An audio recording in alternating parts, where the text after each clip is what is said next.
Hello বন্ধুরা, good afternoon. Just রান্না complete হলো। আজকে তো নিরামিষ বন্ধুরা। তো আজকে বানিয়েছি পটল ভাজা, তিতা করলা ভাজা, সামান্য একটু স্যালাড আছে বন্ধুরা, আর এখানে পাঁপড় আর করেছি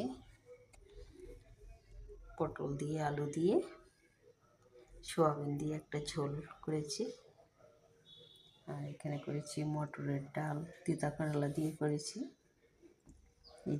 এই বাটিতে তিতা করলা নেই, পছন্দ করে না। তো এখানে বানিয়েছি আমের চাটনি, আর এখানে আছে খাবার লাস্টে আম আর দই। তো বন্ধুরা, আমার ভিডিও যদি আপনাদের ভালো লাগে তবে লাইক কমেন্ট অবশ্যই করবেন বন্ধুরা। তো দেখতে থাকুন। আজকে অনেক দিন পরে সোয়াবিন বানিয়েছি বন্ধুরা। সোয়াবিন খেতে ভালো লাগে, সবাই পছন্দ করে না, আমার একটু পছন্দ, সেই জন্য বানিয়েছি।